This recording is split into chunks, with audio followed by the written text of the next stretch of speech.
One. Hey, and we're back, folks. I'm your host, BKP. Good morning from the office, North Georgia's only live online morning show. We made it to 9:45. Now my computer's not responding, so we're almost there, almost finished, almost have it framed in here. A 2-hour show.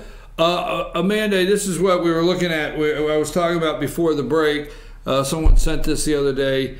First of all, we're talking about Mark Zuckerberg and testifying, and the lady. Let's go with that one first.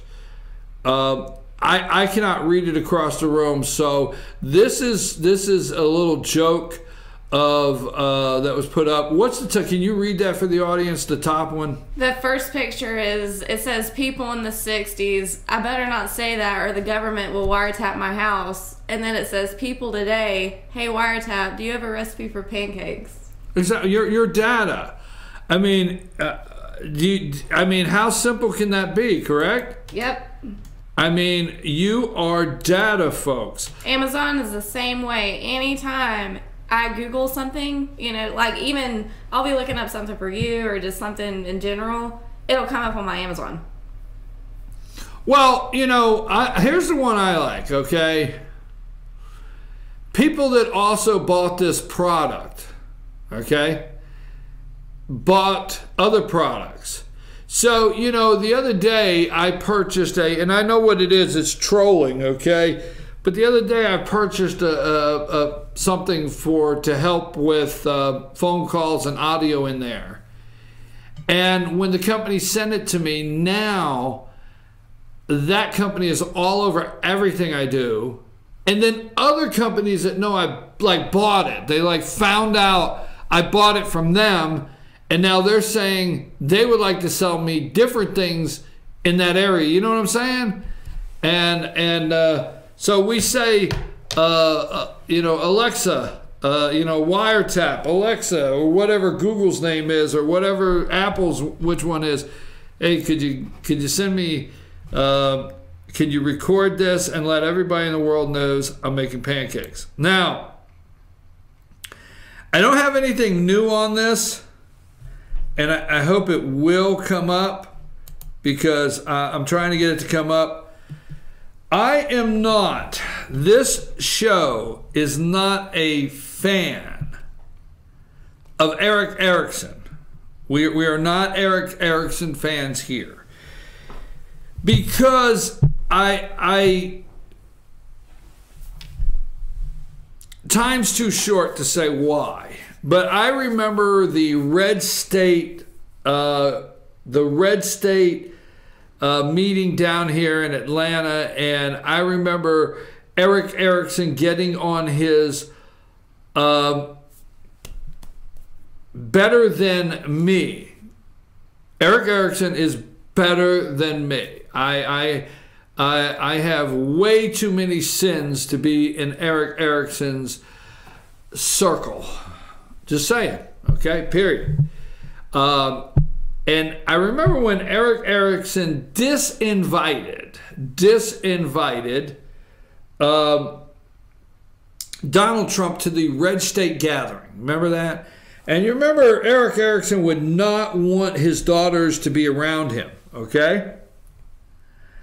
And so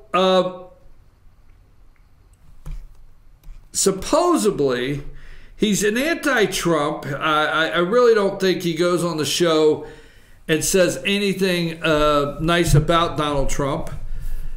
But a congressman's profanity-laced tirade in a Safeway grocery store. So supposedly Eric Erickson says yesterday that a Republican congressman in a very Republican district, that's what concerned me with Doug Collins' interview this morning, the congressman, is because if the Republicans are going to step out and openly say they are being challenged in a lot of seats that they've only won in the past by 2% and 3%, that the president is 25% upside down in, Eric Erickson claims that a congressman wanted to unload but did not want to do it on the record. Now, let me ask you a question. If you have a source that says you can quote me, do you not give the name? I mean, I don't know. I don't have these journalistic standards that the big guys do. I don't have them here. Our standards are pretty simple. If we quote you, it has to be a quote. We do not chop it up. We do not end it until you are finished with what you want to say. It's a quote. Second rule is, if it's a quote, then we have a source from somebody. So to me, if you have a quote from somebody and the source is unnamed but says you can quote me on that, then the reader here, I'm just thinking, what is this? Just voices in the air? Because who said this? It's a quote. So, I mean, there's so many reasons, but Erickson says that this happened at a Safeway grocery store. One of the president's congressional defenders has privately decided he hates Trump and wants to unload from Erickson. Okay? He hates Trump. He's a defender. He's on shows every day defending. If we're going to lose because of him, this is in quotations, if we're going to lose because of him, we might as well impeach the mother effer. That's what it is. Said the congressman as we roam the aisles of a Safeway grocery store together. Dude, that's just weird. That is just freaking weird, okay? I haven't been in Safeway since my family moved home from Dubai in 1990. The congressman did not want to be seen with me on Capitol Hill. He needed to get some stuff anyway. He was going to the grocery store. Hey, I'm going to the grocery store. All right? And decided he'd let me walk with him through the cereal and deli selections at a Safeway near my hotel, Erickson went on to say. He is not happy with the President Trump. He was never a diehard Trump supporter. He supported him in the general and never expected him to win. But he said the congressman whose district won, Trump won his district, okay? Who the congressman that Trump won his district, okay, has been a regular supporter on Fox News and elsewhere defending the president. He is happy to be quoted so long as I don't mention his name. He says he just needs to vent. Quoted? I suggest that we're doing one of the reasons Trump won, a congressman said. Nice things in public and bad things in private. Everybody, these are in the quotes from Mystery Congressman, everybody does this SHIT. He says, it's his turn. We have known each other for years and have been promising to connect this week while I'm passing through D.C., so this is it. I'm passing along his comments, not endorsing them. I read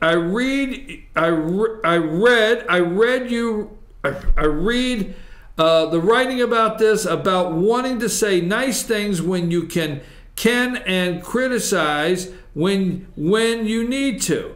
So he goes on to say, but damn it, he's taking us all down, this congressman, mystery congressman.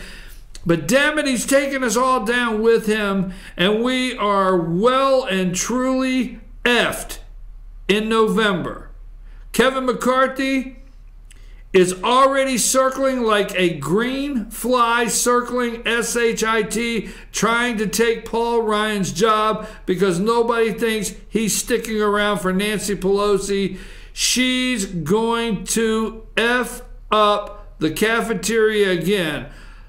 Lord's name in vain. At least I'll probably lose 2 and won't have to put up with this SHIT. He won't lose his district. It's very Republican, Erickson says. It's very Republican district. We'll find out it's very Republican district, a district that Donald Trump won, the mystery congressman that's unloading, and he is constantly on Fox and other things defending the president. Mystery congressman says it's like Forrest Gump won the presidency, but an evil, really effing stupid Forrest Gump. So I just want to say this. I am not, and we have not been here at any time, an Eric Erickson fan. Eric, you need to, Eric, you need to, Eric Erickson, you need to name who you're talking to at the dairy and cheese aisle at Safeway that has come out. The voters in his district deserve to know who their representative is that's not supporting the president of the United States that they voted for. They need to know who that is. Voters in that district, you supported Donald Trump as president of the United States, and Eric Erickson needs to tell you who this congressman is so you can out him. We'll leave on this note. Jobless claims, okay? Jobless claims. U.S. weekly jobless claims hold below 300,000 for the longest streak on record. All right? The longest streak on record. All right?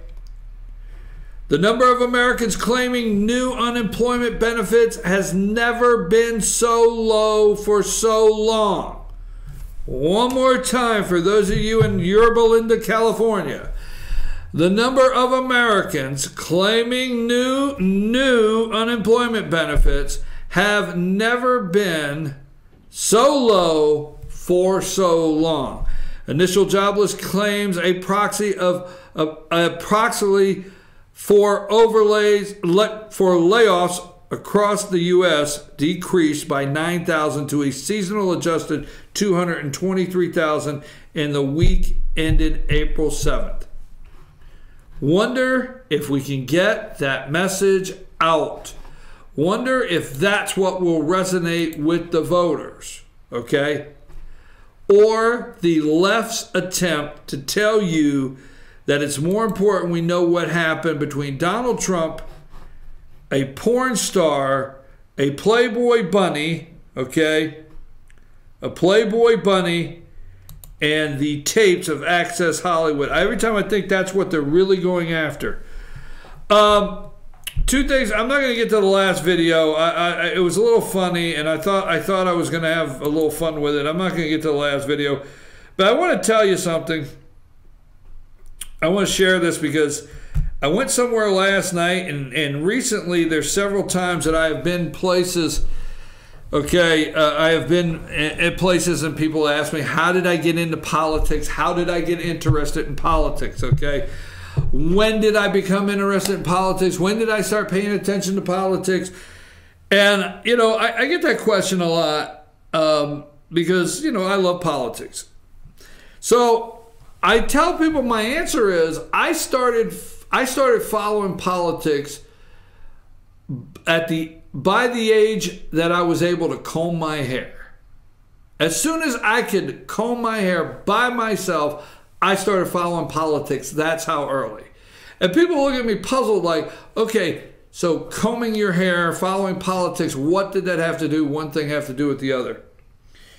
You know, my dad had, I'm going to say 1970 something. All right, we'll leave it at that. Okay, my dad had a 1970 something Cadillac Eldorado convertible.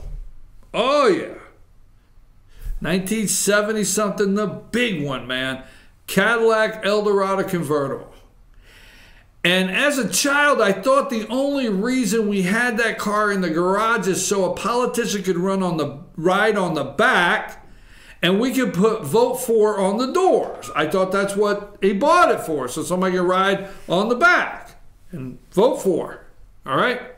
Thought it was a parade car when we first got it. Then back years ago, we won't mention the date, men, sorry to frame it this way, men comb their hair. So there's two things you had in your pocket if you were a man. You had a pocket comb and you had a pocket knife. I know I'm getting in big trouble, right? So back then, 70-something, men combed their hair. And what you would do, I forget how old, let's say 8.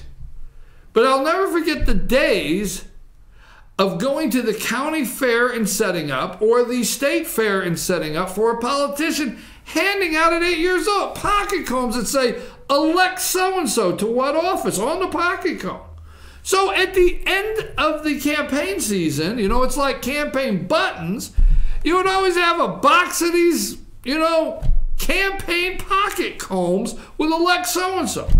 I think I was 32 till I ran out of pocket combs telling me who to elect when I was 8.